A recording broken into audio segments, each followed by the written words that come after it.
আমেরিকার একটা ছেলে আর বাঙালির ছেলে বন্ধু হয়েছে। তা আমেরিকাতে বাঙালিকে নিমন্ত্রণ দিয়েছে, বলেছে ভাই পল্টু তুমি তো বাংলার খাবার খেয়ে খেয়ে ডাল পাকিয়ে গেছো, একটু ইংল্যান্ডে এসো, ইংরেজি খাবার খাইয়ে দেবো।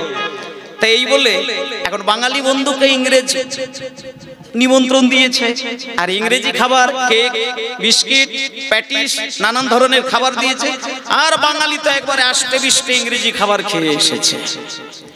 এইবার আসার সময় তো তার একটা কাশি থাকবে, তার তো একটা নিয়ম থাকবে, তাকেও তো নিমন্ত্রণ করা উচিত। এবার বাঙালি ইংল্যান্ডবাসীকে বলছে ভাই তুই তো আমার ইংরেজি খাবার তোর খাওয়ালি, এবার তুই আমার বাংলায় যাবি, তোকে বাংলার খাবার খাইয়ে দেব। এইবার যথারীতি বাংলায় এসেছেন ইংল্যান্ডবাসী। এবার বাঙালির কিন্তু খেতে দেওয়ার পদ্ধতিটা একটু আলাদা, বিদেশ থেকে বাঙালির সঙ্গে একটা তফাৎ আছে। বাঙালি যাকে বেশি সম্মান করে তাকে খেতে দিলে দেখবেন বেডরুমের ভেতরে গিয়ে খেতে দেয়। এখনকার দিনে ডাইনিং টেবিল হয়ে গেছে সে ব্যাপারটা, কিন্তু তখনকার দিনে জামাই খাতির করতে গেলে তার আসল যে রুমটা তার প্রধান ঘর, সেই রুমেতে খেতে দেয়। আবার খাওয়ার পদ্ধতি কি, আসন পেতে দেবে, তাকে খেতে দেবে, খাবার দিয়ে, আর ওই বাঙালির স্বভাব আছে গেস্টকে খেতে দেওয়ার পরে তার কাছ থেকে একটু সরে আসে, সময় মতো গিয়ে আবার ডাল কি ভাত নেবে জিজ্ঞেস করে। তাই এবার ইংরেজকে খেতে দিয়েছে, বাঙালির খাবার ভাত দিয়েছে, ডাল দিয়েছে, শুক্তো দিয়েছে, আলু দিয়েছে, বেগুন ভাজা দিয়েছে, উচ্ছে ভাজা দিয়েছে, হ্যান ত্যান সবকিছু দিয়ে একবারে সুন্দর করে ডালা সাজিয়ে খেতে দিয়ে চলে এসেছে। কিন্তু মা খেতে দিয়ে চলে এসেছে, কিন্তু বাঙালি আর কিছু বলেনি। কিন্তু ইংল্যান্ডবাসী সে জীবনে বাংলার কি খাবার সেটা তার জানা নেই। যখন এই এতগুলো খাবার দেখেছে সে টেনশনে পড়ে গেছে যে কোনটা আগে খায় কোনটা পরে খায়, সে সেটা জানে না। তাই এই সারাক্ষণ চিন্তা করতে করতে করতে করতে করতে করতে বেটা করেছে কি, ওই প্রথমেই যেটা খেয়েছে লাল মতো একটা কৌটোয় ছোট্ট বাটিতে কি বলুন তো থাকে, চাটনিটা খেয়েছে। এখন সে তো জানে না যে কোনটা আগে খায়, সে শুরুতেই করেছে কি চাটনিটাকে মুখে দিয়েছে, দেখলো বাহ টক টক মিষ্টি মিষ্টি ঝাল ঝাল, তিনটে টেস্ট আছে, খুব সুন্দর, চেটে পুটে চাটনিটা খেয়ে নিয়েছে। এবার চাটনিটা খাওয়ার পরে তারই পাশে ছিল সাদা মতো প্লেটে কাজু কিশমিশ দেওয়া, কি একেবারে সুমিষ্ট পায়েস। এবার বলুন চাটনির পরে যদি কেউ মিষ্টি খায় তার মুখটা কি হবে? খেয়ে দেখবেন বাড়িতে, প্রথমে একবারে ভরপুরটা চাটনি খাবেন, তারপরে রসগোল্লা খাবেন, দেখবেন কি অবস্থাটা হবে। এবার যাই হোক, এবার পায়েস খেলো, পায়েস খাওয়ার পরে চাটনি খাবার পরে বেটা সবকিছু খাওয়ার পরে শেষকালে উচ্ছে ভাজা চিবিয়েছে। চাটনি খেলো, পায়েস খেলো, এটা ওটা খেলো, সবকিছু খাওয়ার পরে শেষে যখন উচ্ছে ভাজা চিবোচ্ছে, বলুন মুখের স্বাদটা কি আর ভালো লাগবে? বিটকেল তেতো হয়ে গেল। সবকিছুর পরে যখন ওই উচ্ছে ভাজা চাটছে পাচ্ছে, মুখ তো বিশ্রী হয়ে গেছে, বিরক্ত হয়ে হন্তদন্ত হয়ে রেগে বাইরে চলে এসেছে। আচ্ছা বলুন, আচ্ছা এখানে কি খাদ্যের দোষে মুখ তেতো হলো? খাদ্যের দোষে নয়, কিসের দোষে? খাওয়ার বেনিয়মের ফলে হয়েছে। আচ্ছা বেনিয়ম কেন হলো? বেনিয়ম হওয়ার একটাই কারণ, বাঙালির বলে দেওয়া আসা উচিত ছিল যে ইংরেজবাসীকে বলা উচিত ছিল যে তুমি আগে ভাতের সঙ্গে ডালমা খাবে, তারপর শুক্তো খাবে, তারপরে এটা খাবে, তারপর ওটা খাবে। বাঙালি যেহেতু বলে দেয়নি, তাই ইংল্যান্ডবাসীর তো খাওয়া অভ্যাস নেই, খাওয়াই গোলমাল হয়ে গেছে, তাই তার স্বাদ গন্ধ দূর হয়ে গেছে।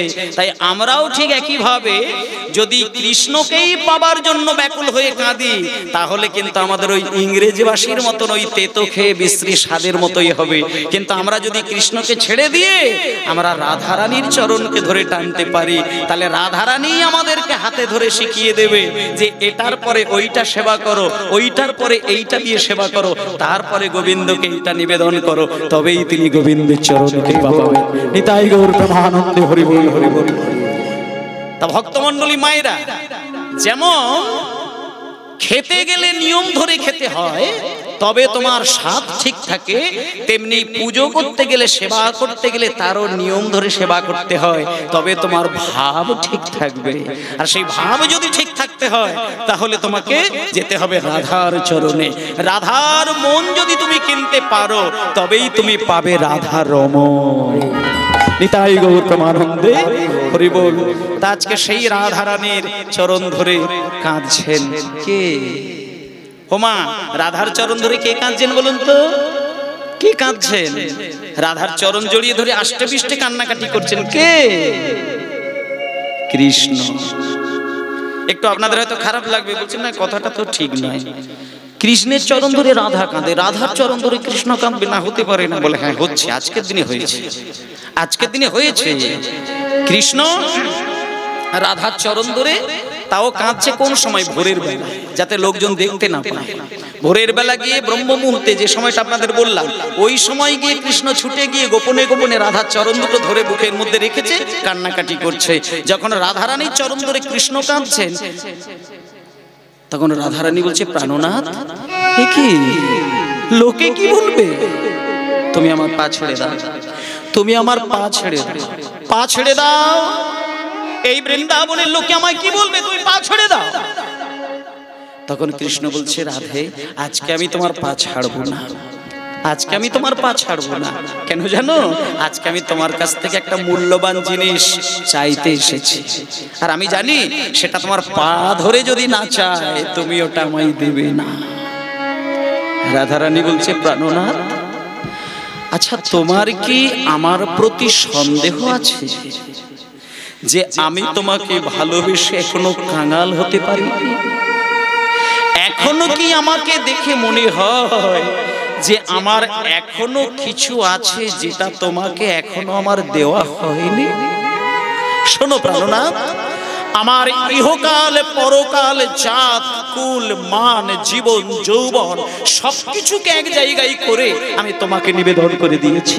এখন আমার যদি কিছু থাকে সেটা তোমাকে দিতে হয়, তাহলে আমার সেই জিনিস তুমি কি সেটা নেবে?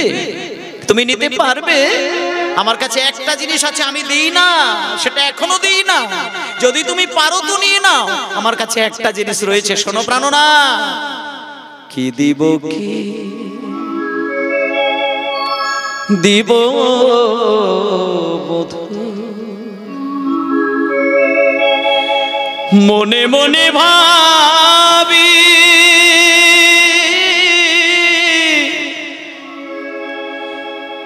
যে ধন তোমারে দিব, যে ধন তোমারে দিব, আমারে সে ধন তুমি,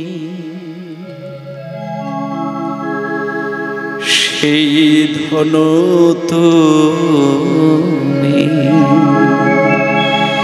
কি দিব, কি দিব বধূ, মনে মনে ভাবি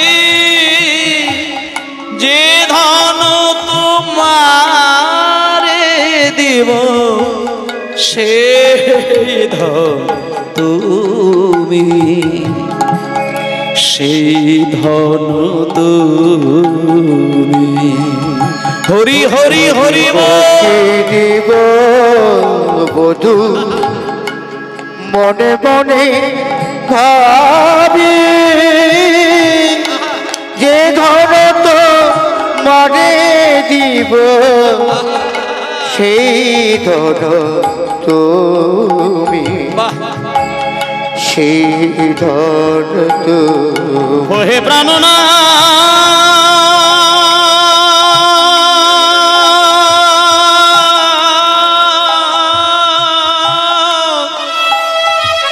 ওহে প্রাণনাথ,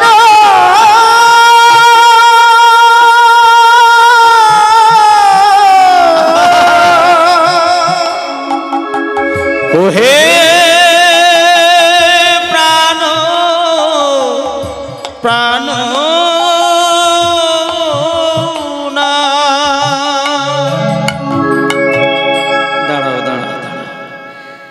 রাধারানী যখন বলছে প্রাণনাথ, আমার এই হৃদয়ের ভেতরে যদি কিছু আমি লুকিয়ে রাখি না, সেটা তুমি হৃদয় কেটে যদি আমার দেখো, দেখবে তোমার রাঙা যুগল চরণ দুটি বসানো রয়েছে, আমার আর কিচ্ছু নেই, তুমি কি সেটা নেবে?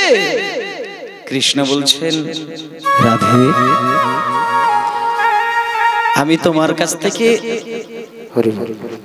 ওই রকম কিছু চাইতে আসিনি, আমি শুধু তোমার চরণ ধরে একটা জিনিস চাইতে এসেছি, তোমার শুধু একটা অনুমতি নিতে এসেছি। একটা অনুমতি তুমি আমায় দাও, আমি কয়েকটা দিনের জন্য তোমাকে ছেড়ে আর এই বৃন্দাবন ছেড়ে আমি মাত্র কটা দিনের জন্য একটু দ্বারকায় যাব, আমি সময় মতো চলে আসবো, চিন্তা করো না, তুমি আমায় অনুমতি দাও, সময় মতো এসে আবার আমি তোমার পাশে দাঁড়াবো। তখন রাধারানী কিছুক্ষণ চোখটা বন্ধ করে গভীরভাবে চিন্তা করে দেখলেন, যাকে ভালোবাসি তাকে যে সবসময় আমার কাছেই পেতে হবে এ তো কোনো মানে নেই। ভালোবাসার মানুষকে মাঝে মাঝে মানে জগতের কল্যাণের কাজের জন্য ছেড়েও দিতে হয়। রাধারানী চিন্তা করে দেখলেন যে না, আমি যদি কৃষ্ণকে অনুমতি না দিই তাহলে আমি হয়তো সুখ পাবো, কিন্তু জগতের মানুষ তো কষ্ট পাবে, তাই জগতের কল্যাণের জন্য যদি ছাড়তে হয় আমি ছেড়ে। প্রাণনাথ, প্রাণনাথ, আচ্ছা জগতের কল্যাণের জন্য যদি তোমাকে যেতে হয় তুমি যাও, তবে একটা কথা জিজ্ঞেস করব, তুমি কবে আমার কাছে আসবে? মানে কবে এসে আমাকে দেখা দেবে, আমি তোমার এই চাঁদ বদন আবার আমি দেখবো, তুমি কবে আসবে? শুধু কথা দাও কবে আসবে, আমি তোমায় নির্দ্বিধায় অনুমতি দিয়ে দেব। কৃষ্ণ বলছেন, রাধে, তুমি আমাকে যদি অনুমতি দাও, আমিও তোমায় কথা দিলাম, কাল এসে তোমার কাছে আমি দেখা দেব। কাল এসে দেখা দেব যেই বলেছে, রাধারানীর মনের আনন্দের সীমা নেই। রাধারানী ভাবছে একটা রাত্রির কাটলেই তো কাল হবে, আর রাত্রির শেষ হলেই কালকেই যদি উনি আসেন, তো একটা দিনের জন্য কি ছাড়া যায় না? নিশ্চয়ই ছাড়া যায়। প্রাণনাথ, আমি তোমায় অনুমতি দিলাম, তবে তুমি কাল এসে দেখা দিও, তুমি কিন্তু দেখা দিও, আমি তোমায় অনুমতি দিলাম, যাও যাও, জগতের কল্যাণের জন্য তুমি বেরিয়ে যাও, আমার কথা চিন্তা করো না, আমি কালকে তোমার চাঁদ বদন দেখব। রাধারানী অনুমতি দিয়ে দিলেন। মায়েরা, যারা পতিব্রতা নারী হয়, যারা স্বামীকে নিজের থেকে বেশি সম্মান করেন, যারা স্বামীকে নিজের থেকে বেশি ভালোবাসেন, যারা স্বামীকে স্বামী দেবতা বলে মনে করেন, সেই স্বামী যখন কয়েকটা দিনের জন্য বাড়ির বাইরে বার হয়ে যায়, প্রত্যেকটা নারী কিন্তু হাতের সমস্ত কাজকে ফেলে রেখে দরজার সামনে ঘোমটা দিয়ে দাঁড়িয়ে থাকেন। স্বামী যতক্ষণই না বেরিয়ে যাচ্ছে ততক্ষণে জগৎকে জানায়, জগৎপতিকে জানায়, ঠাকুর আমার স্বামীর মঙ্গল কামনা করো, আমার স্বামীকে ভালো রেখো। জগৎকে জানাই, জগৎপতিকে জানাই স্বামীর কল্যাণের জন্য। আজকে রাধারানী, কৃষ্ণ বেরিয়ে যাচ্ছেন, রাধারানী চোখ বন্ধ করে অনুমতি দিয়ে কৃষ্ণ বিদায় দিলেন। কিন্তু মা, কৃষ্ণ তো বেরিয়ে গেল, রাধারানী মোটামুটি দিনটা কাটালো, সন্ধ্যা নামলো, সন্ধ্যাটা ঘর বার করে করে রাত্রির হলো, গভীর রাত হলো, রাধারানী একটু ঘুমিয়ে পড়েছে। ঠিক ভোর ভোর রাধারানী উঠেছেন। সকালবেলায় কুঞ্জের বাইরে কি আনন্দ, রাধারানীর আমার কি আনন্দ, আমার প্রাণনাথ আসবে, আমার প্রাণনাথ আসবে, আমি প্রাণ কৃষ্ণকে দেখব। দরজার বাইরে এসে রাধারানী দাঁড়িয়ে রয়েছেন। সকাল থেকে সন্ধে গড়িয়ে গেল, কৃষ্ণ আর এলো না, আর এলো না। কেন আসবে ওমা? কৃষ্ণ কেন আসবে? আসার তো কথা নয়। কৃষ্ণ তো যাবার সময় বলে গেল যে আমি কাল আসবো। যদি কাল আসবো না বলে যদি বলতো পরশু আসবো, তাহলে রাধার জীবনটা উজ্জ্বল হয়ে যেত। যখনই বলেছে কাল আসবো, রাধার জীবনে কৃষ্ণ চলে যাবার পরে কাল চক্র সে দেখা দিল। সেই জন্য আমাদের একটা প্রথা রয়েছে, কাল বলে কাউকে তুমি কথা দিও না। কাল বলে কথা দিও না, তোমার জীবনে কাল চক্র ঘনিয়ে জীবনকে শেষ করে দেবে। আজকে আস্তে বাবা, আস্তে আস্তে, আজকে রাধারানীর জীবনে কৃষ্ণ নয় কাল রূপে দেখা দিল। মায়েরা, একটা একটা করে দিন কাটতে কাটতে জানেন রাধারানী কতগুলো দিন কেঁদেছিলেন? এটা জানলে আপনিও কাঁদবেন। আপনি মানুষ হতে পারেন, কিন্তু আপনার হৃদয় গলে যাবে। হৃদয়ে যদি প্রেম থাকে পাথরও গলে যায়, আর প্রেম যদি না থাকে এত সুন্দর দেহ পেয়ে হৃদয়টাও পাথর হয়ে যায়। তাই হৃদয় পাথর করলে হবে না, গলিয়ে কীর্তন শুনতে হবে। মায়েরা, আজকে দেখেন রাধারানী কাঁদতে কাঁদতে কাঁদতে কাঁদতে ভাবতে অবাক হয়ে যাবে আপনাদের, 88 বৎসর পর্যন্ত রাধারানী নীরবে কেঁদেছে। কেন কেঁদেছিলেন জানেন? রাধারানী শুধু একটা কথা ভেবেছেন, কৃষ্ণকে আমি যতদিন না দেখব, দেহে যতদিন প্রাণ থাকবে, আমি মুখে কৃষ্ণ বলতে বলতে বলতে বলতে আমি জীবন শেষ, কিন্তু আমি কৃষ্ণ নাম বিনা সময় কাটাবো না। 88 বছর কাটার পরে শেষ 12টা বছর রাধারানীর কান্নাটা শুনলে অবাক হবেন আপনারা। শেষের 12টা বছর মানে 100 বছর পূর্ণ হতে শেষ 12টা বছর রাধারানীর চোখে জল আসে না, মুখে কোনো কথা নেই বলে, কিন্তু রাধারানী কাঁদবেন বলে একটা বড় পাথর কুড়িয়ে নিয়ে নিজের মাথায় সজোরে আঘাত করছে। নিজের আঙুল নিজে কামড়াচ্ছে, নিজের ঠোঁট নিজে কামড়াচ্ছেন। কতদিন? একদিন দুদিন নয়, শেষ 12টা বছর। কিন্তু মায়েরা, এই 12 বছর কাঁদতে কাঁদতে আর ওদিকে 88 বছর, মোট 100 বছর প্রাণ রাধারানী কাঁদতে কাঁদতে যখন রাধারানীর নিথর হয়ে গেছে, রাধারানীর কাছে এসে একজন দাঁড়ালেন। তিনি কে? হে কুলে নারদ মুনি চিনতে মনে মনে, হরি হরি হরি হরি চিনতে মনে মনে, কুলে নারদ মুনি চিনতে মনে মনে, কুলে নারদ মুনি চিনতে মনে মনে। আর কোথা রহে শুদ্ধ ভক্তি পাইব কেমনে, কোথা রহে শুদ্ধ ভক্তি পাইব কেমনে। এত চিনতে নারদ মুনি ঢেকিয়া রহনে, এত চিনতে নারদ মুনি ঢেকিয়া রহনে, এত চিনতে নারদ মুনি ঢেকিয়া রহনে, এত চিনতে নারদ মুনি ঢেকিয়া রহনে। আর নাচিতে নাচিতে যায় মধুর বৃন্দাবনে, নাচিতে নাচিতে যাই মধুর বৃন্দাবনে, হরি হরি হরি হরি বল। নাচিতে যায় মধুর বৃন্দাবনে, নাচিতে নাচিতে যাই মধুর বৃন্দাবনে। আর আনন্দ ধরে না, আনন্দ ধরে না, আনন্দ ধরে না, আনন্দ ধরে না, আনন্দ ধরে না, আনন্দ ধরে না। ওই নারদ মুনির মনে আনন্দ ধরে না, নারদ মুনির মনে আনন্দ ধরে না। ওই নারদ মুনির মনে বৃন্দাবনে যাবে বলে, বৃন্দাবনে যাবে বলে, নারদ মুনির মনে বৃন্দাবনে যাবে বলে, নারদ মুনির মনে বৃন্দাবনে যাবে বলে, নারদ মুনির মনে বৃন্দাবনে যাবে বলে, আনন্দ ধরে না, আনন্দ ধরে না, আনন্দ ধরে না। আস্তে নারদ মুনি বৃন্দাবনে এসেছিলেন। আস্তে বাবা, নারদ মুনি বৃন্দাবনে এসেছিলেন একটা লোভের জন্য। নারদ মুনির একটা খুব আশা হয়েছে যে আমি বৃন্দাবনে যাব শুধুমাত্র আমার মনে একটু শান্তি নিয়ে আসার জন্য। এই যে আপনারা বৃন্দাবনে যান, ঠিক খেয়াল করে দেখবেন তো মা, বৃন্দাবনে গিয়ে যদি 10টা দিন কাটান, 1 মাস কাটান না, আপনি খেয়াল করবেন সংসারের কথা কিন্তু আপনার মনে পড়বে না। কেন জানেন? আপনার অন্তরটা না ভক্তিতে মাখামাখি হয়ে যায়, মনে হয় যেন এইখানেই থেকে যায়, আর আমি যাব না।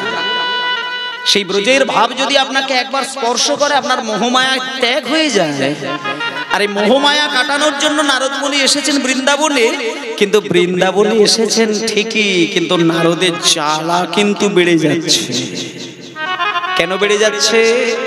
এই জ্বালাটা তো বৃন্দাবনের জ্বালা নয়, এটা রাধারানীর হৃদয়ের জ্বালা।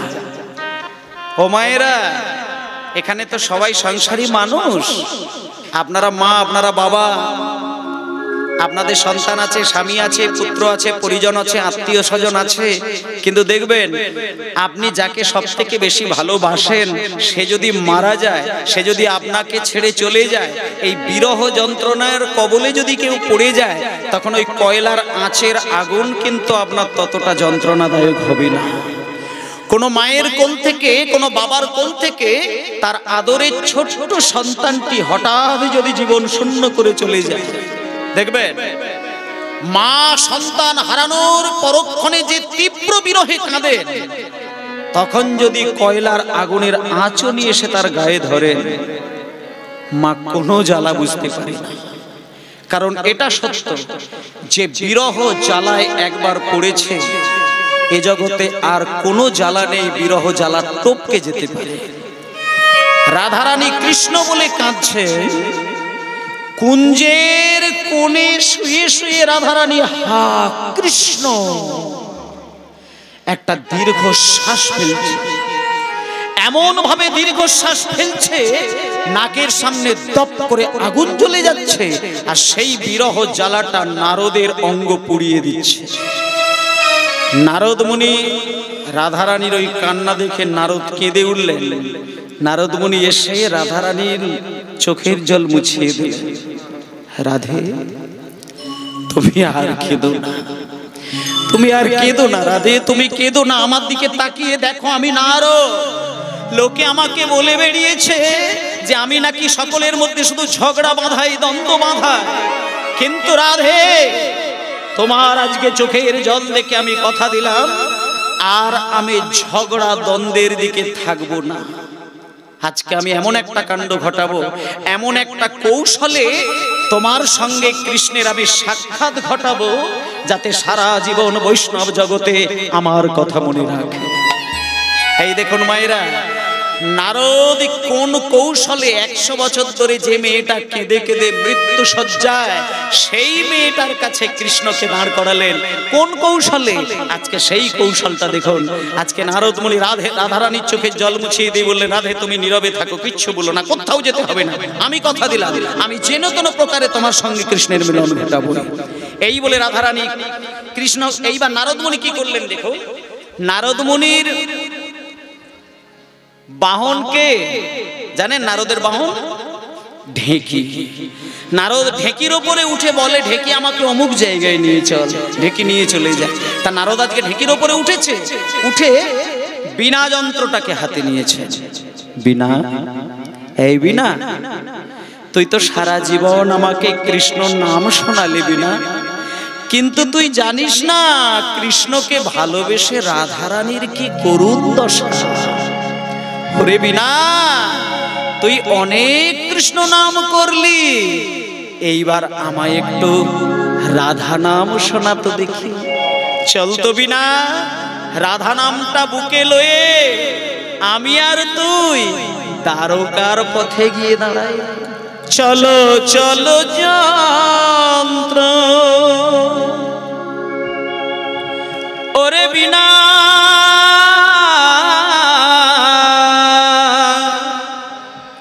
বলো বলো যন্ত্র, এই রাধা নাম মন্ত্র,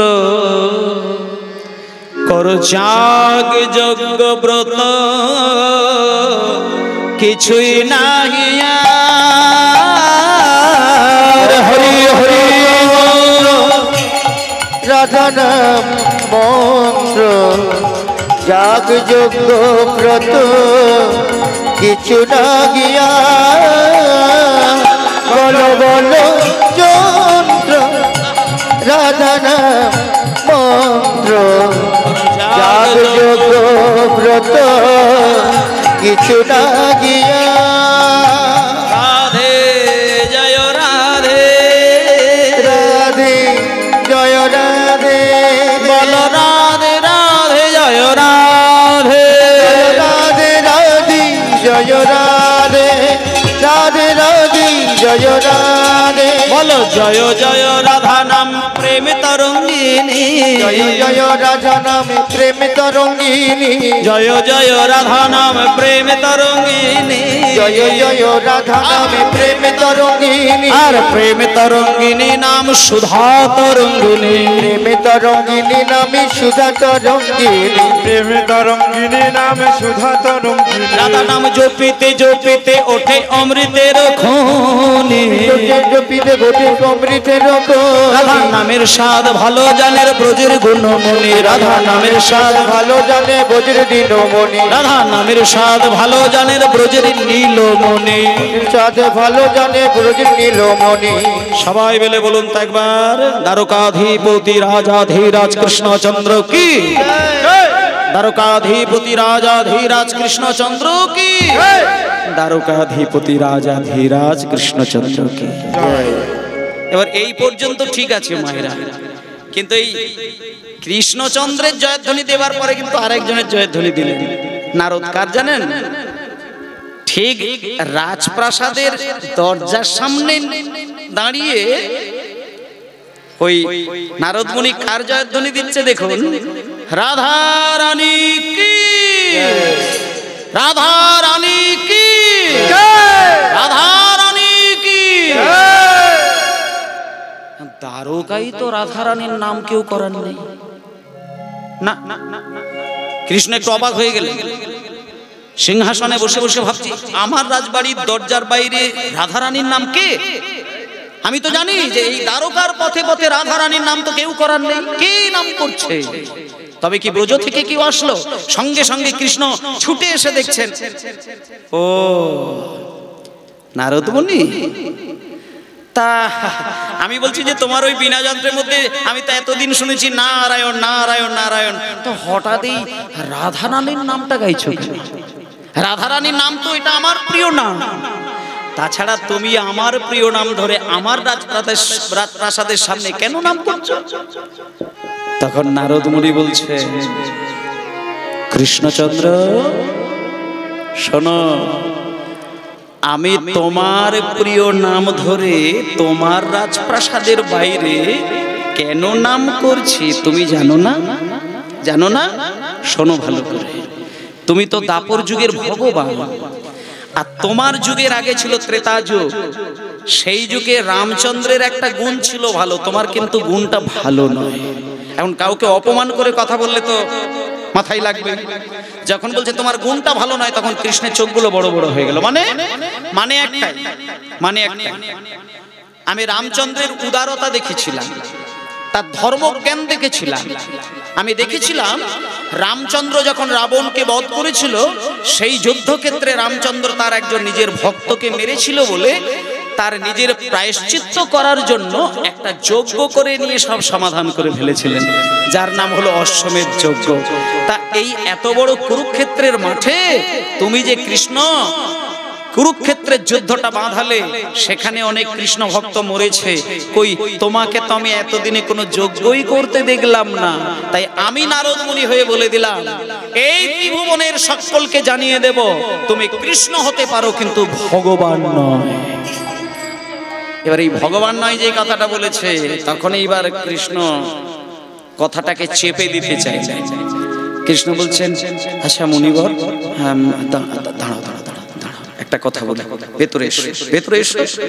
আমি তো রাজা, আমি তো রাজা, তা আমি যদি যজ্ঞ করলেই আমার পাপ ক্ষয় হয়ে যায়, তা আমার যজ্ঞ করাতে তো কোনো আপত্তি নেই, কিন্তু আমি যে যজ্ঞটা করব সেই যজ্ঞের নামটা কি হবে? নাম তেতাই রাম রাজা ছিল, অশ্বমেধ যজ্ঞ কইল। তেতাই রাম রাজা ছিল, অশ্বমেধ যজ্ঞ কইল। ত্রেতাই রাম রাজা ছিল, অশ্বমেধ যজ্ঞ কইল। তেতাই রাম রাজা ছিল, অশ্বমেধ যজ্ঞ কইল। ত্রেতাই রাম রাজা ছিল, অশ্বমেধ যজ্ঞ কইল।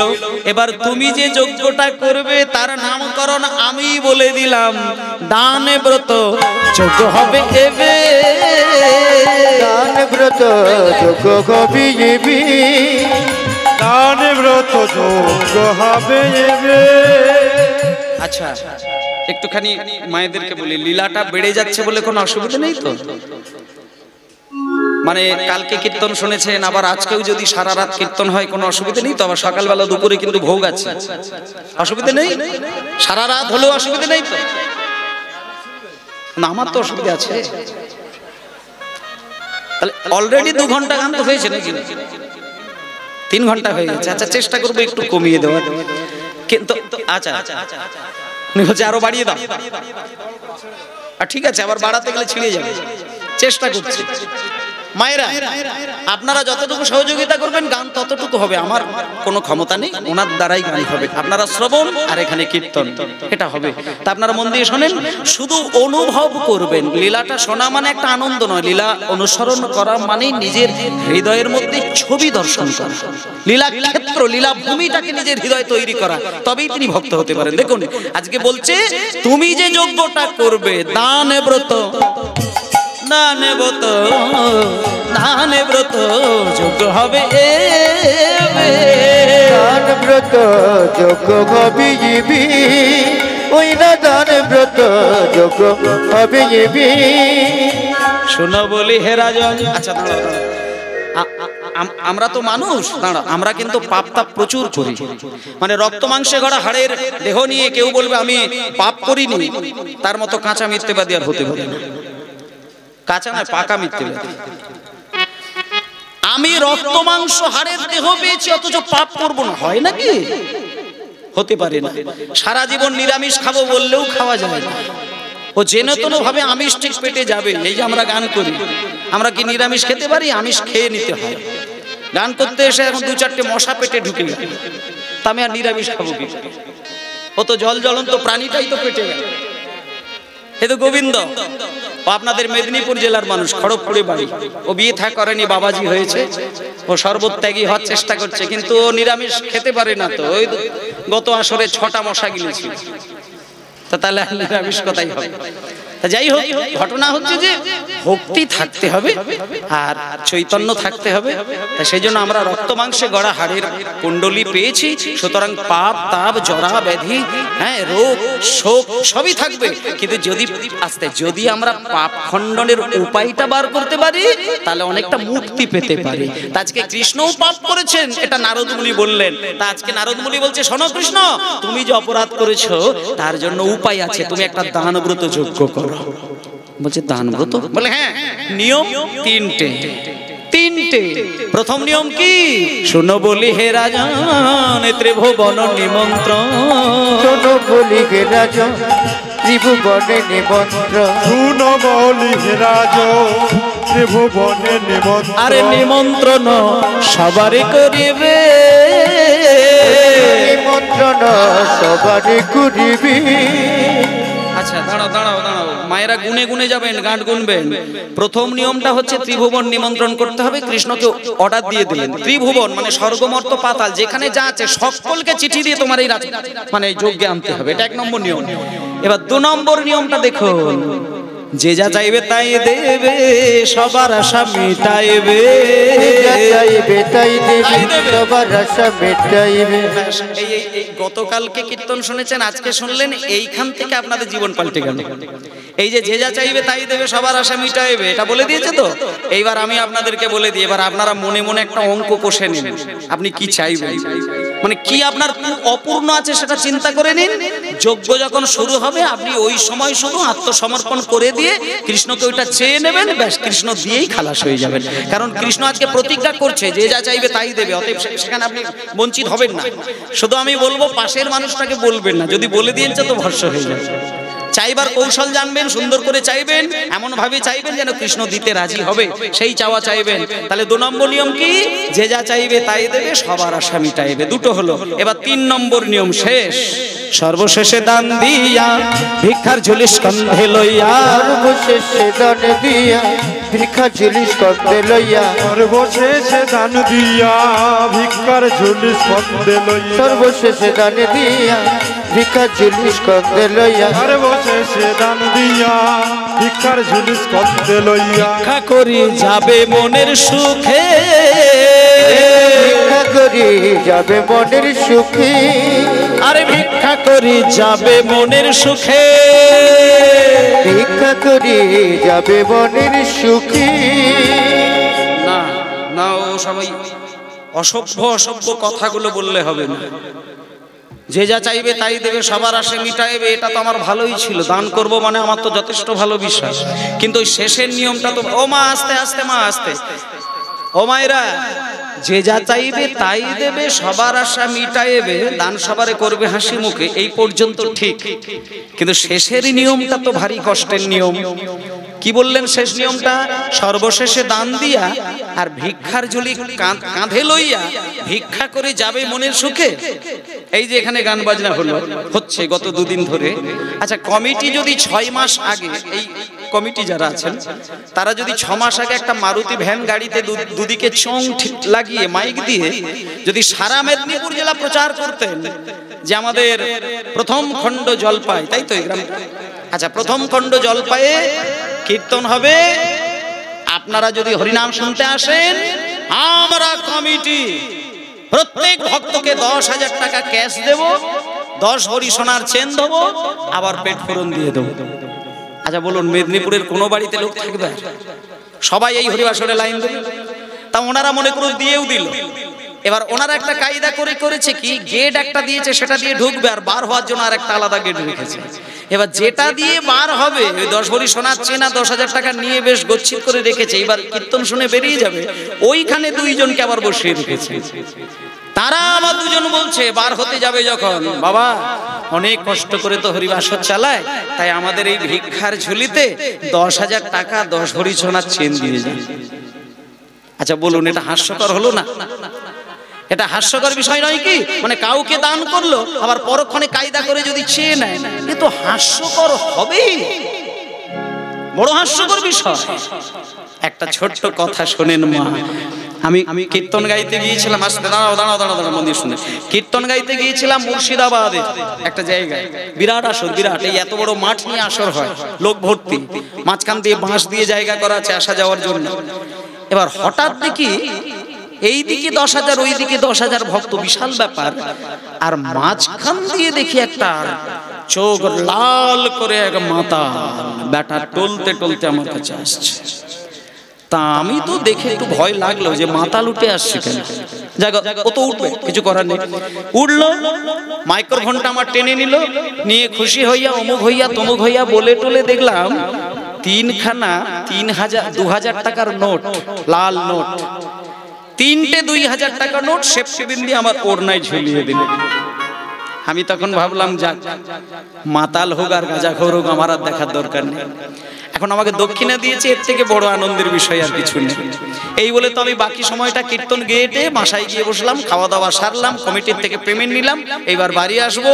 বেটা মাতাল গেটের সামনে দাঁড়িয়ে রয়েছে। ও মাতাল এইবার আমাকে ধরেছে, দাদা। বলি কি ব্যাপার? বলে আমি সেই ব্যক্তি যে ব্যক্তি মঞ্চে দাঁড়িয়ে 3টে 2,000 টাকার নোট দিয়েছিলাম। আমি বলি আচ্ছা আচ্ছা আচ্ছা আচ্ছা, বলো বলো বলো কি ব্যাপার? বলছে না কোনো ব্যাপার নয়, আপনি আমাকে নোটগুলো ফেরত দিন। আমি বলি মানে আবার কি বিষয়? বলে আসলে আমি যখন দিয়েছিলাম আমার পেটের ভেতরে একজন ছিল, ও আমার মাথাটা ঘুরিয়ে দিয়েছিল, তাই আমি দিয়ে দিয়েছিলাম, তাই 3-4 ঘন্টার মধ্যে ও এখন বেরিয়ে গেছে, আপনি আমায় দিয়ে দিন। এখন এই কোনো কিছু দিয়ে আর পরক্ষণেই যদি আবার সেটা চেয়ে নেয়, মানে হাসি লাগলো, ভেতরে তো কষ্ট হবে। 6,000 টাকা কি ছেলে বলে, তাও আবার যদি সেটা দিয়ে দিতে হয়।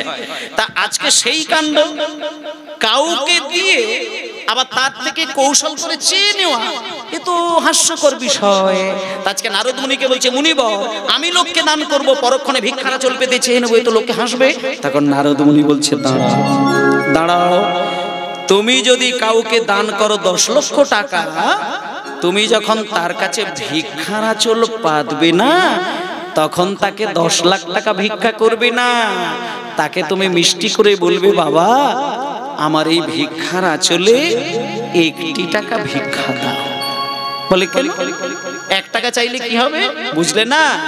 কাউকে অনেক দান করার পরে পরক্ষণে যদি মাথা নত করে যদি 1টা টাকা চেয়ে নেওয়া যায়, তাহলে দানের অহংকার দূরে যাবে। হরি হরি হরি দূরে যাবে, দানের অহংকার দূরে যাবে, দানের অহংকার দূরে যাবে। দান করে ভিক্ষা করলে দানের অহংকার দূরে যাবে। দান করে ভিক্ষা করলে দানের অহংকার দূরে যাবে। দান করে ভিক্ষা করলে দানের অহংকার দূরে যাবে। দান করে ভিক্ষা করলে দানের অহংকার দূরে যাবে।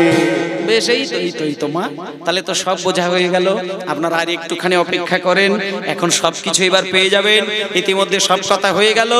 এইবার কৃষ্ণচন্দ্র শুনে নেওয়ার পর এবার যজ্ঞের জন্য প্রস্তুত হচ্ছে, কিন্তু চিঠি তো লিখতে হবে। এবার চিঠি লিখছেন। প্রথমে চিঠিটা কার হাতে লিখছেন? মায়েরা, এগুলো একটু জানার দরকার। আপনি যত বড়ই বাড়িতে যজ্ঞ করেন না কেন, প্রথম চিঠিটা আপনি যাকেই দেন আর তাকেই দেন না কেন, একজনকে প্রথম চিঠি দিতে হয়। প্রথম লেটারটি যার কাছে যাওয়া উচিত তিনি কে? আপনার মেয়ের বিয়েতে যখন পত্র ছাপাবেন, প্রথম পত্রটি কাকে দেওয়া উচিত জানেন? তাকেই আপনি প্রথম চিঠি দেবেন, যিনি আপনার বাড়ির সবথেকে সম্মানীয় ব্যক্তি। তাকে আপনি চিঠিটা আগে দেবেন। আজকে এই যে দানব্রত যজ্ঞ হবে, এই যজ্ঞের প্রথম সবার আগে যার অধিকার তিনি কে? তিনি হলেন যজ্ঞের যিনি ঈশ্বর, তার নাম হলো যজ্ঞেশ্বর। যজ্ঞেশ্বর কাকে বলে? দেবাদিদেব মহাদেবের নাম। তাই প্রথম চিঠিটা কৃষ্ণ লিখছেন। কৃষ্ণ, এই দেখুন, কৃষ্ণ চিঠি লিখছেন কার নামে? প্রথমে শঙ্কর পরে শঙ্করী। প্রথমে শঙ্কর পরে শঙ্করী। প্রথমে শঙ্কর পরে শঙ্করী। প্রথমে শঙ্কর পরে শঙ্করী। তারপর গণপতি কার্তিক রে। গণপতি কার্তিক রে। তারপর গণপতি কার্তিক রে। গণপতি কার্তিক রে। লক্ষ্মী বিনা পানি শেষে পদজনী। লক্ষ্মী বিনা পানি শেষে পদজনী। পত্র লিখে নিজ করে। পত্র লিখে নিজ করে। একে একে পত্র লিখে যে দিল। একে একে পত্র লিখে যে দিল। যথাযোগ্য সংবর্ধনে একে একে পত্র লিখে যে দিল। যথাযোগ্য সম্বোধনে একে একে পত্র লিখে যে দিল। এবার মায়েরা, সবার নামে চিঠি লেখা হয়ে গেল। সেই চিঠির বোঝা তৈরি করে মাথায় চাপিয়ে দিলেন নারদের। এবার নারদ মুনি সেই চিঠির বোঝা নিয়ে এবারে নিমন্ত্রণ পত্র পাইয়া নারদ চলিল। নিমন্ত্রণ পত্র পাইয়া নারদ চলিল। নিমন্ত্রণ পত্র পাইয়া নারদ চলিল।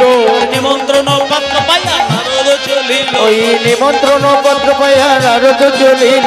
নিমন্ত্রণ পত্র পাইয়া নারদ চলিল। কৈলাস ধামেতে আসি উপনীত হইল। কৈলাস ধামেতে আসি উপনীত হইল। আরে কৈলাস ধামেতে আসি উপনীত হইল।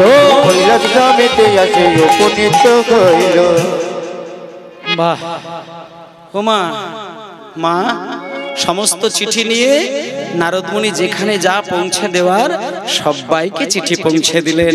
এবার ও মায়েরা, একেবারে শেষের চিঠিটা যাকে দেওয়ার জন্য এত যজ্ঞ করা, সেই শ্রীমতী রাধারানীর কাছে এসে ধরিয়ে দিলেন। এবার শ্রীমতী রাধারানী সেই চিঠিখানা নিয়ে 100 বছর পার হয়ে গেছে। এইবার চিঠিটা নিয়ে ললিতাকে বলছে, ললিতা, ললিতা, এই ললিতা, আমি আর কাঁদবো না রে, তোর আমাকে সুন্দর করে সাজিয়ে দে, আমাকে সুন্দর করে শাড়ি পরিয়ে দে, গয়না পরিয়ে দে, আমি আমার প্রাণ বধূ কৃষ্ণ দর্শন করব। আয় আয় আয়, আমাকে একটু সাজিয়ে দে, আমাকে একটু সাজিয়ে দে। এই বলে রাধারানীকে সুন্দর করে সাজিয়ে দিচ্ছেন। ললিতা, বিশাখা, চিত্রা, চম্পকলতা এত সুন্দর করে শাড়ি পরিয়েছে, গয়না পরিয়েছে।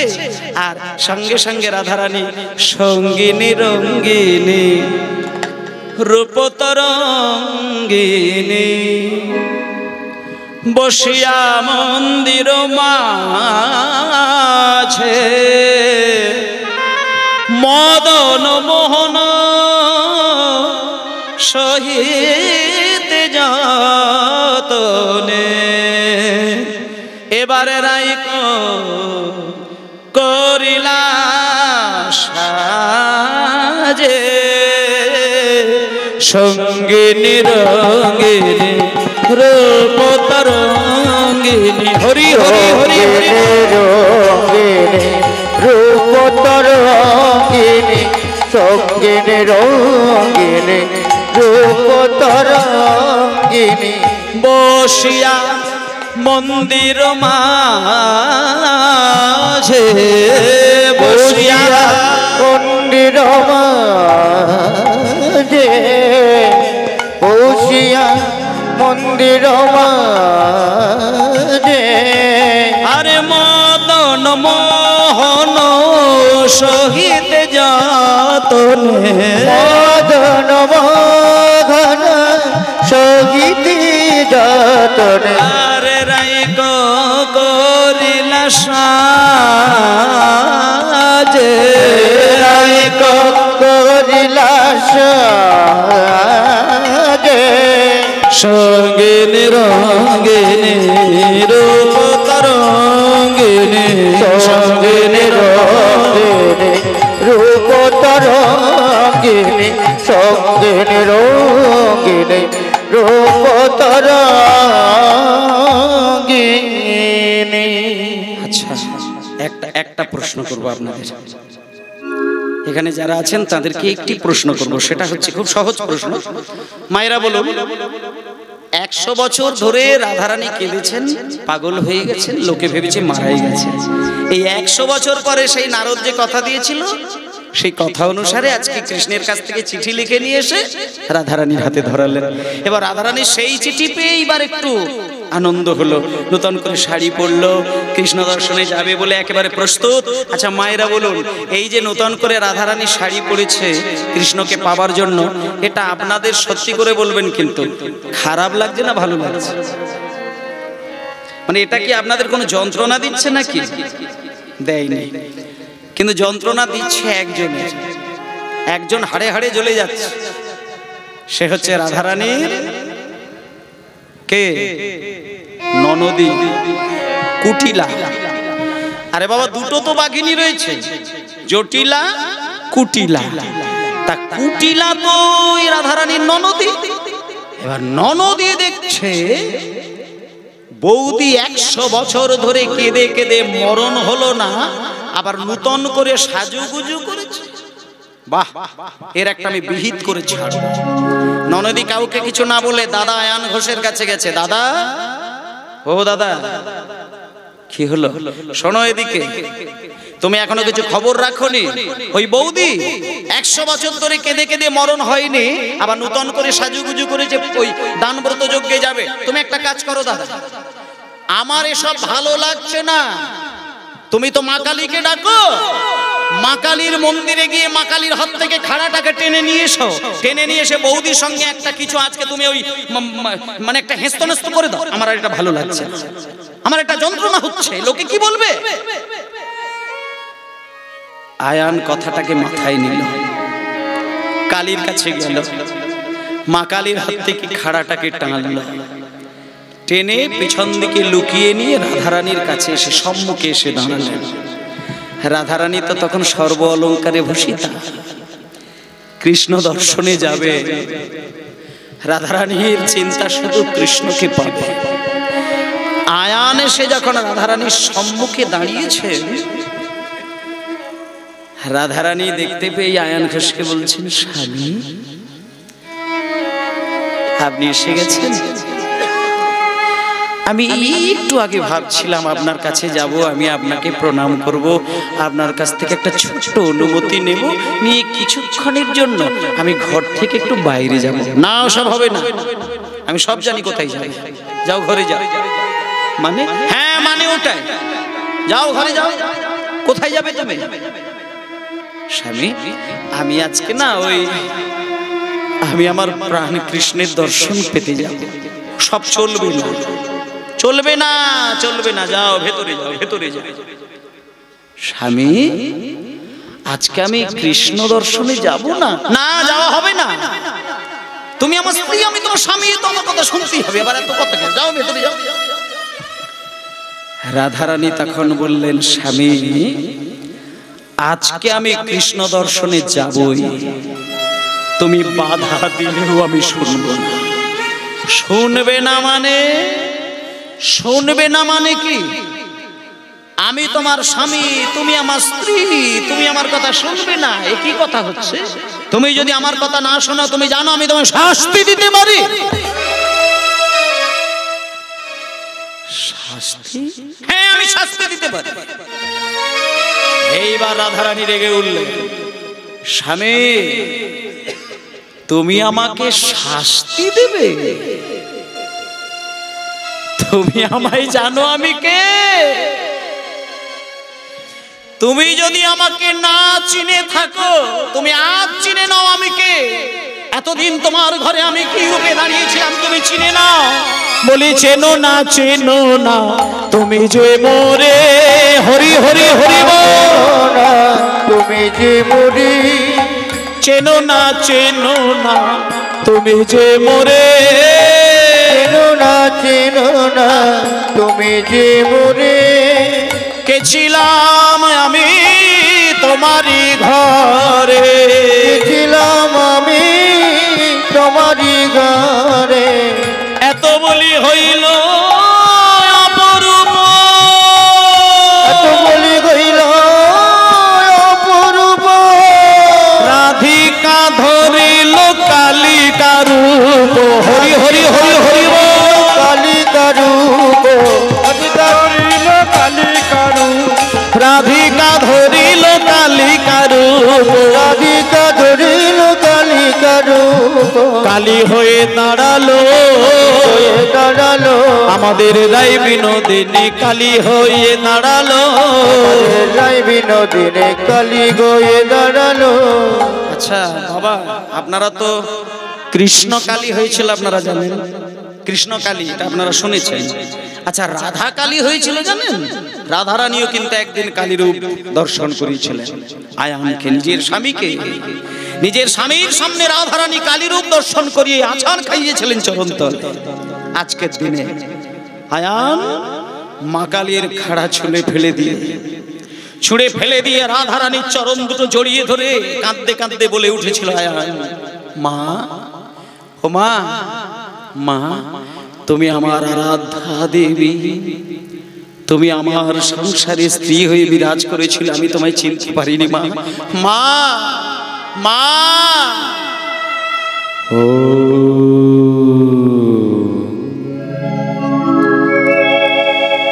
ত্বং স্বাহা ত্বং স্বাহা ত্বং হি বষটকারে শরাদিমিকা সুধাত্মক্ষরে নিত্যে ত্রিধা মাত্রাদিমিকা স্থিতা अर्धमात्रा स्थिता नित्या ज्ञानचर्या विशेषतः तमेव शातं सावित्री तं देवी जननी परः तयैव धर्याते सर्वा तयैतत्सृज्याते जगत् तयि तत्मल्लाद देवी तमाद संत सर्वदा विसृष्टो सृष्टिरूपादं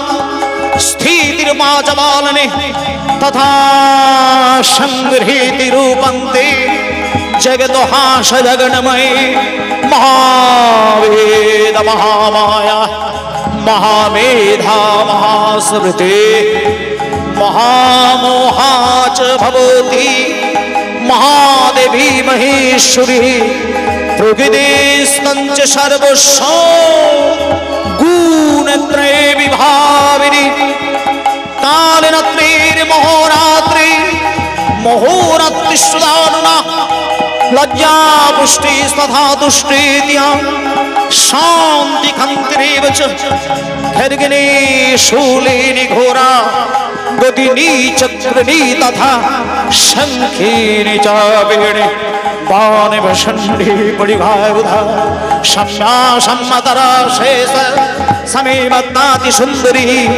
परावरण वर्मा तमेव परमेश्वरी परावरण वर्मा तमेव परमेश्वरी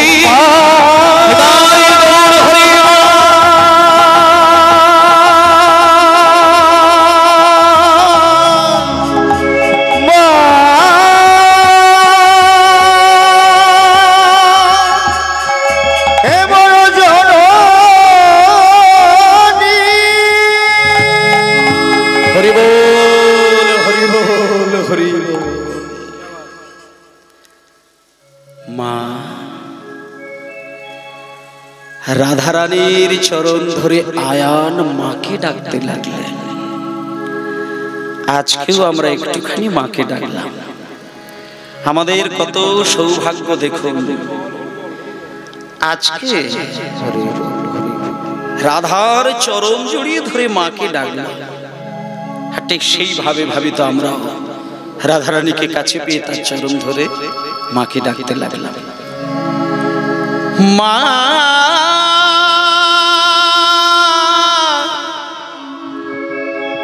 মা মা গো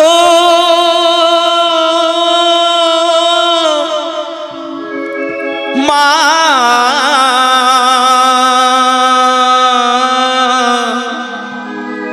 মা গো মা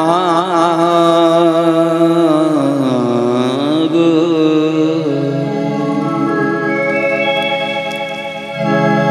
আজকে বলবেন? আচ্ছা বল।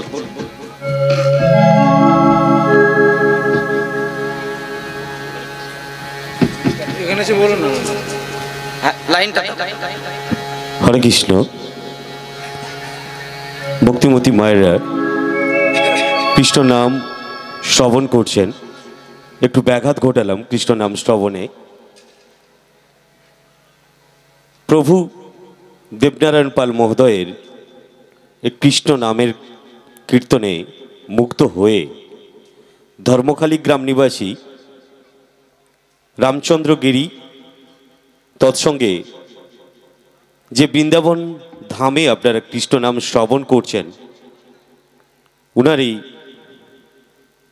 একজন সদস্য পরিবারের দেবরাজ পাটলা পিতা দেবাশিস পাটলা প্রভুর চরণে 100 টাকা করে 200 টাকা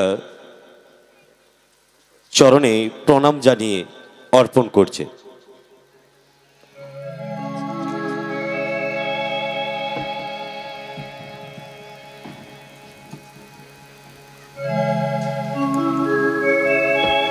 ঠিক আছে, হ্যাঁ। জয় গুরু নিতাই গৌর হরি বল বল হরি হরি বল হরি বল হরি বল হরি বল হরি বল। শ্রীমতী রাধারানীর অশেষ কৃপা আমাদের উপরে রয়েছে। আজকে সেই রাধারানীর চরণ আমরাও ধরে সেই মাকে একটুখানি ডাকলাম, ডাকার সৌভাগ্য আমাদের হলো। তাই একটুখানি একটা লাইন একটু মায়ের গান শুনব। মা মা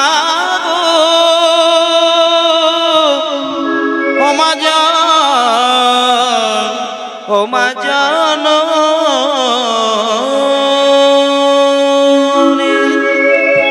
মা গো মা জননী। একটা কলি মায়ের গান করবো, একটা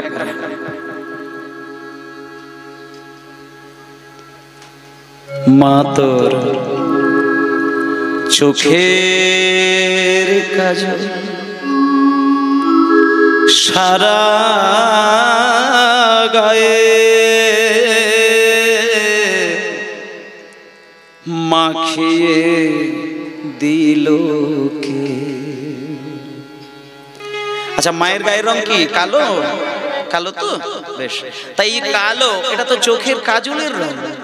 তা ভক্ত যখন মায়ের কাছে সেবা দিতে যায়, মাকে কালো দেখতে পেয়ে সে মাকে প্রশ্ন করছে, মা তোর চোখের ওই কাজল তো কালো, কিন্তু ওই কাজল তো সারা কে মাখিয়ে দিয়েছে মা? এই গানটাতে সেটাই বোঝাচ্ছে।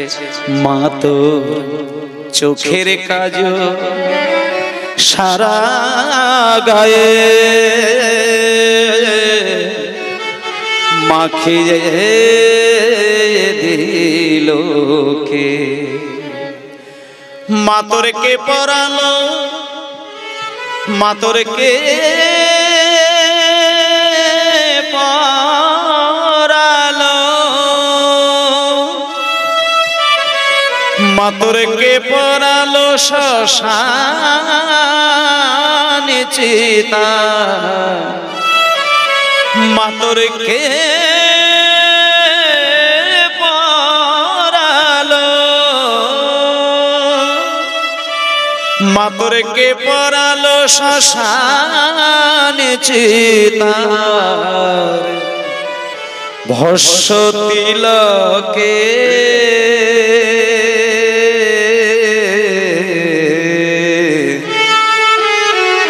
মাখিয়ে দিল কে, মাতর চোখের কাজল সারা গায়ে মাখিয়ে দিল কে, মাতরকে পরালো শ্মশানে চিতা, কে পরালো শ্মশানে চিতার ভাষ্য তিলকে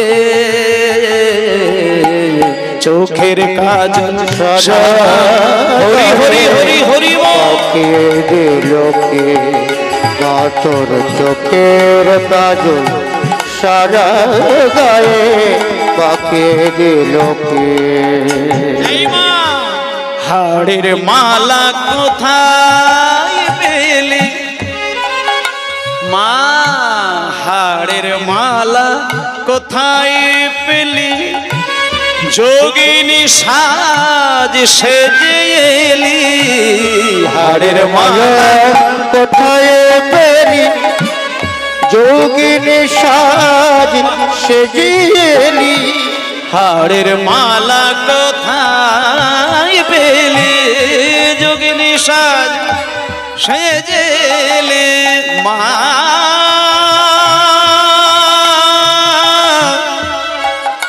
মা গো ও মা জননী, হাড়ের মালা কোথায় পেলি, যোগিনী সাজ সেজে এলি, তোর গৌরী নামটি বলে না মা, তোর গৌরী নামটি বলে না মা, তোর হরে নীলকে চোখের কাজল সারা গায়ে মাখিয়ে দিল কে, মাতর চোখের কাজল সারা গায়ে মাখিয়ে দিল কে, মাতরকে পড়ালো শ্মশান চিতা, মাতরকে পরালো শ্মশান চিতা, মাতরকে পড়ালো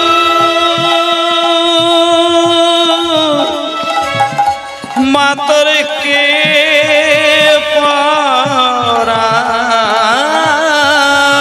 মাতরকে পড়ালো শ্মশান চিতার ভস্য তিলকে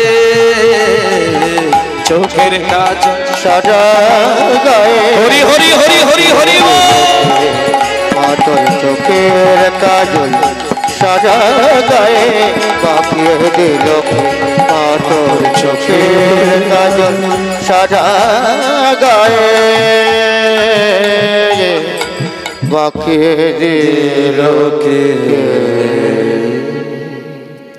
প্রসঙ্গক্রমে এই মায়ের গানগুলো এসে যাচ্ছে তাই গাইলাম। মানে মায়ের চরণ ধরে স্বামী স্ত্রীর চরণ ধরে মাকে ডাকলেন, আর সেই জায়গায় জগৎজননী মা এসে দেখা দিলেন আয়ানকে।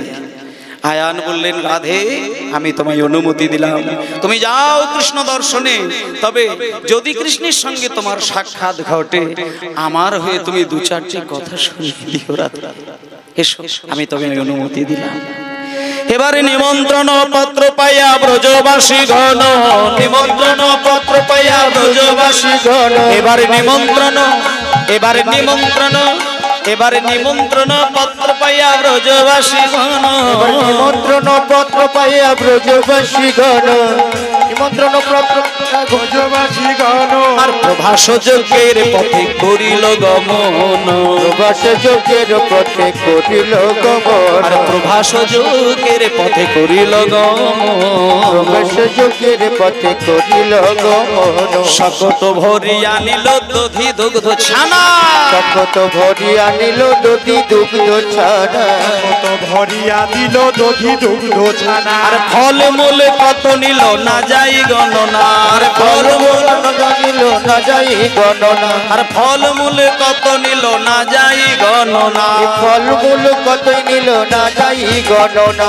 সখী সনে বিনোদিনী যুগতি করিয়া, সখীর সাথে বিনোদিনী যুগতি করি, আর বিনাশ তোর মালা গাঁথে হরষিত হইয়া, আর বিনাশ তোর মালা গাতে ঘরষিত হইয়া, আর বিনাশ তোর মালা, বিনাশ তার মালা, বিনাশ তোর মালা, বিনাশ তার মালা, গাঁথে বৃষ ভানুবালা, বিনাশ তোর মালা, বিশ্ব ভানুবালা, বিনাশ তার মালা, গাঁথে বৃষ ভানুবালা, করবে তাদের চিকন কালা।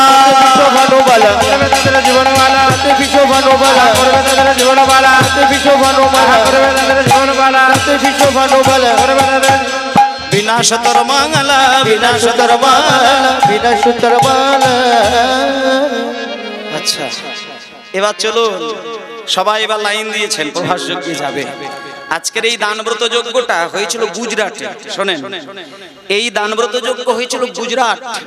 এখানে অনেকেই যদি কেউ মানে আমাদের বাংলা থেকে প্রচুর গুজরাটে থাকেন, যে সময় হয়েছিল গুজরাটে সেই সময় জায়গাটির নাম ছিল গুর্জর, আর এখন হচ্ছে গুজরাট। গুজরাটের সোমতীর্থ যেখানে শিবের মন্দির আছে, সেই মন্দিরের সরোবরে যদি কাউকে স্নান করানো যায়, তার শরীরের সমস্ত দোষ ত্রুটি মুক্ত হয়ে গেছে পূর্ণ অর্জন করেন, পূর্ণ মাত্রায় পূর্ণ অর্জন করেন। হ্যাঁ, তা সেই যে গুজরাটের সোমতীর্থের যে তীর, সেইখানে এই যজ্ঞটা হয়েছিল। এবং ওই তীর, ওই যে তট, ওই তটের নাম ছিল প্রভাস তট, প্রভাস ক্ষেত্র। তা সেই প্রভাসের কুলে এই যজ্ঞটি হয়েছিল বলে কেউ কেউ এই দানব্রত যজ্ঞকে প্রভাস যজ্ঞ বলে। কিন্তু এই যে আমরা শুনি প্রভাস যজ্ঞ, প্রভাস যজ্ঞ বলে কৃষ্ণ কোনো যজ্ঞ করেনি, যজ্ঞ করেছিল দানব্রত যজ্ঞ। কিন্তু যেহেতু প্রভাসের তটে হয়েছে তাই সবাই সেটা প্রভাস যজ্ঞই বলেছেন, কিন্তু আসলে দানব্রত যজ্ঞ। এবার সেই দানব্রত যজ্ঞে সবাই যাচ্ছেন, একে একে লাইন দিয়েছেন, চারদিকে চারটে দরজা আছে দান যজ্ঞে। এবার কোন দরজা দিয়ে শান্তদাস্য রসের ভক্তগণ যাচ্ছেন, কোন দরজা দিয়ে সখ্য রসের ভক্ত যাচ্ছে, এবার আরেকটা দরজা দিয়ে যাচ্ছে মায়েদের দল। এই যেমন আজকে আমি মায়েদের বদন বেশি দেখতে পাচ্ছি, তাই মায়েদের ক্ষেত্রে এই জায়গাটা একটুখানি গুরুত্ব দিয়ে বলি। মায়ের সঙ্গে সন্তানের যে বাৎসল্য প্রেমটা, এটাকে প্রকট করার জন্য এই লীলার এই ক্ষেত্রে এই জায়গাটাই দেখিয়েছেন। মায়ের অন্তরের ভেতরে যে কি হয় সন্তানের জন্য, সন্তান সেটা বুঝে না। আজকে মা যশোদা দেবী সেই কবে গোপালকে হারিয়েছে, আরো কি মা ঠিক থাকে?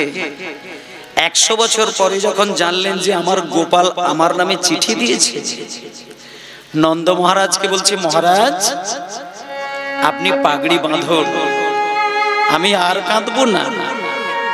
আমার ছেলে কৃষ্ণ লেখাপড়া শিখেছে, সে যজ্ঞ করবে, আমার নামে চিঠি দিয়েছে, আমি যাব, আমি যাব, আমি আর কাঁদবো না, আমি আর কাঁদবো না, আমি যাব। এই বলে যশোদা দেবী চলেছেন প্রভাস যজ্ঞে। কেমন ভাবে চলেছেন? গোপাল বলিয়া কাঁদয়ে মা,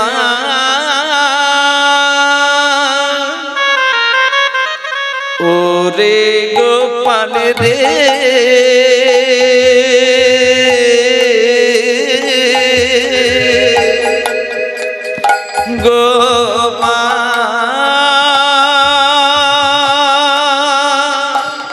ওরে গোপাল রে,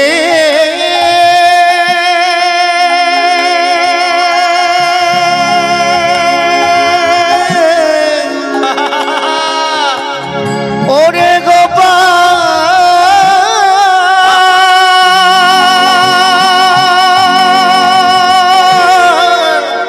গোপাল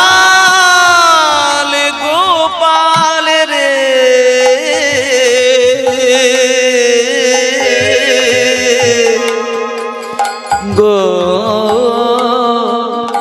আমার গোপাল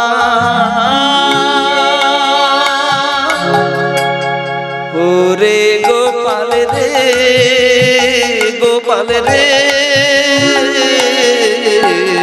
ওরে গোপাল রে গোপাল রে ওরে গোপাল রে গোপাল রে। আসতে মা, দরজার সামনে যদি গোপাল গোপাল বলে ডাকে, ভেতরে কৃষ্ণর কি বুঝতে অসুবিধে হলো যে আমার মা এসেছে? এটা কি বোঝা যায় না? কৃষ্ণ বুঝতে পেরেছেন যে আমার মা নিশ্চয়ই দরজায় এসেছে, গোপাল বলে কে ডাকবে, আমার মা ছাড়া তো